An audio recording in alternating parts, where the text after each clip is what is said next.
Dr. M. Uma Mageshwari, Assistant Professor of Mathematics in Trivi College for Women. I am going to say about the Dijkstra's algorithm, which is an effective way of finding a shortest path. The shortest path from a given source to all the nodes in a network can be found by using Dijkstra's algorithm, which is called as Dijkstra's shortest path algorithm. This algorithm is otherwise called as a labeling algorithm. Each iteration in a new node is assigned to a final label. The working label of all the nodes are improved at each stage. To represent a label assigned to a node I, we say that ui, j, where ui is the shortest distance of node 1 from the starting node via node j, the immediate preceding node, that is. So that we call ui minus uj as the length of the link I minus j.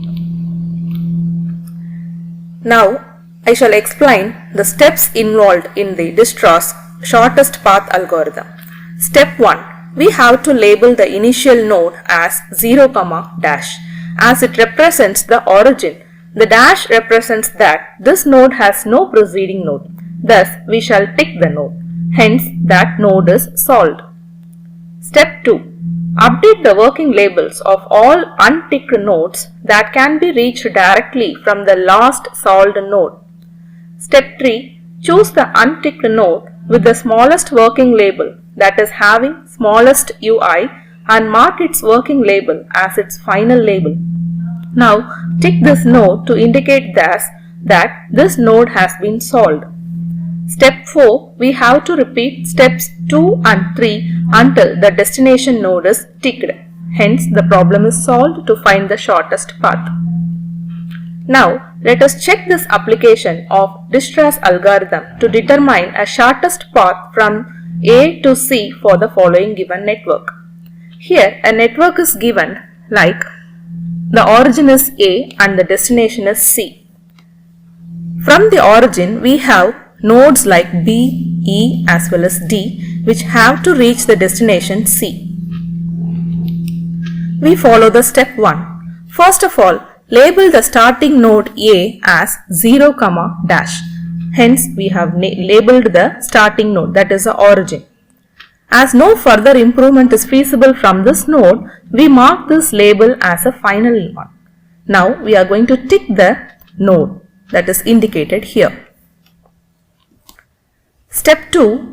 The nodes which are directly connected to the last ticked node A are B, E and D. Now we are going to compute the working labels for each one of them. That is, for B we compute the working label as 1, A and mark it here.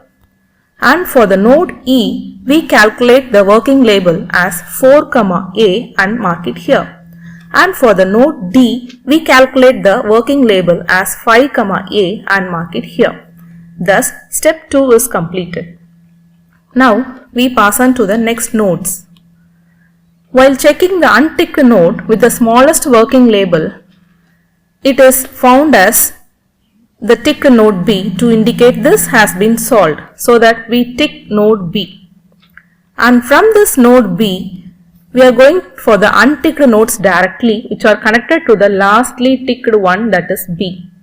So we find that unticked nodes are E as well as C. Now we are going to compute the working labels for nodes E and C. While checking for the working label E, we found it is D 4, A and for C it is 7, B. Now we are going to choose the unticked node again with smallest working label, that is this node is denoted as E 4, A, and we are going to tick that node E as a solved node. Now we go for the next updating.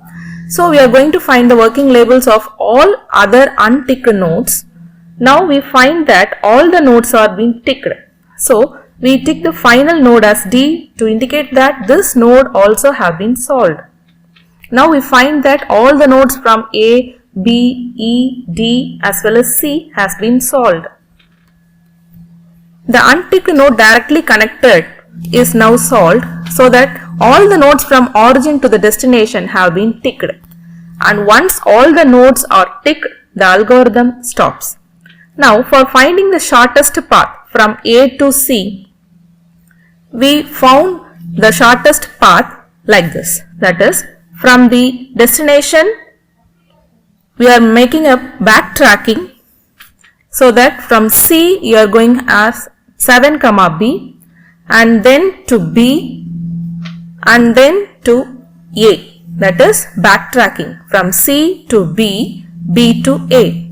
Or we can find the shortest path like this, from C to D and D to A, because we have the working label for B as 1, A as well as C as 7, B and 7, D, so that we can make two possible choices from C to A. One is from C, B, A. The other shortest path is C, D and A. And when we calculate the values, that is the length, the shortest length is found to be 6 plus 1, 7. As well as for this path, that is C, D and A, the shortest length is discovered to be 7, 2 plus 5. So any shortest length we can consider, and hence we found the shortest path by using the Dijkstra's algorithm. Thank you.